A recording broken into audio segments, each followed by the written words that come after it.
What's going on, family? We got an important one today. Make sure y'all stay to the fucking end.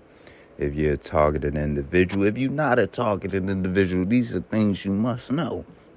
Because you can become a targeted individual. And I believe that most people are targeted individuals or soon will be targeted individuals.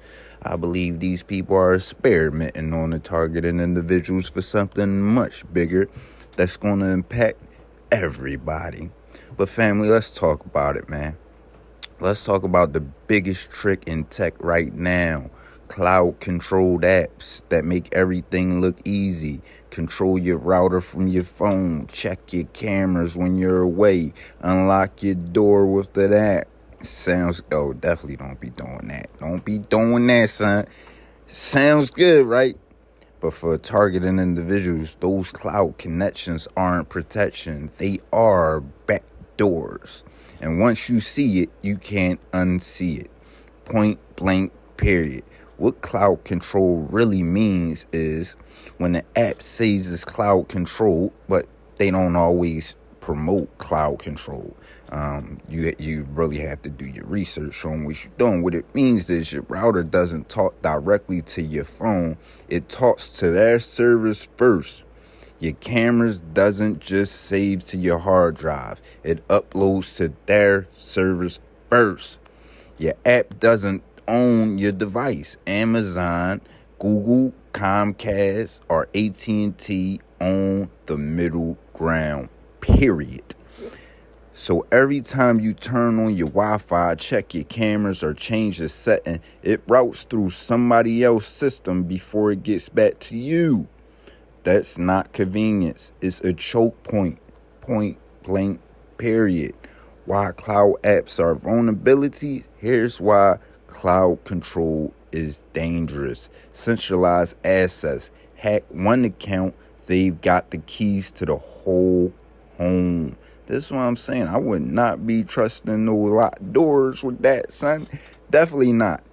Remote updates, they can push firmware and force resets without you knowing. They can literally just force an update. You thinking you done secured everything. Listen, man, they put me through hell for years. And these white supremacists in Morton, PA, like to drive around with the ISP companies and gangstalk you with they vehicles.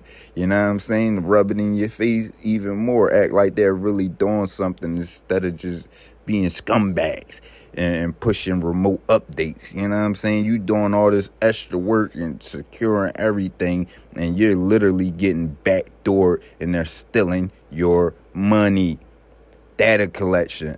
They log when you connect, how long, and what devices you use. You have no true privacy. Even if you never share your password, they and anyone with access to them can still see your devices. For TIs, this means you're not just fighting your local ISP anymore. You're fighting every cloud company tied into your home. Real examples of the backdoor experience, man. Take Xfinity app. It shows every device in your house. Every time it connects, that data lives on Comcast servers. Or smart cameras. I paid hundreds of smart cameras from Xfinity only to see them hacked, reset, and destroyed. And these people will leave you with the bill, rub it in your face, ride around with their Xfinity cars on their white supremacist. Let's go on, because they have to be exposed. Why? Because the cloud makes them vulnerable. A firmware push can wipe it out. An overload can fry it. This is what they did to me, man. And they don't care. They just steal our fucking money. You know what I'm saying? And think it's okay and they gonna get away with it. And they don't even need to be in your house to do it. This is the thing. Countermeasures for TI. So what we do, local control first. Use routers that manage directly, like Asus or Ubiquiti, PFSense. No cloud middleman, period. Local storage cameras, Reolink, Amcrest, Blue Iris, record to SD cards or local NVR, not the cloud. Point blank, period. Separate devices for cloud apps. If you must use Arrow put me through fucking hell too. Point blank, period. And ISP apps put me through hell. Install them on a burner phone, tablet, never your main phone. Separate accounts. Create a throwaway Amazon, Google account only for the device so it doesn't touch your real identity.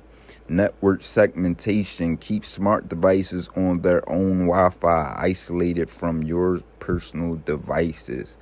I don't use Wi-Fi because these white supremacists literally get away with. They think they're above the law, and more in PA. They literally just had a whole fucking Ku Klux Klan line and one coon Negro in there to kind of cover it up. You know how they do.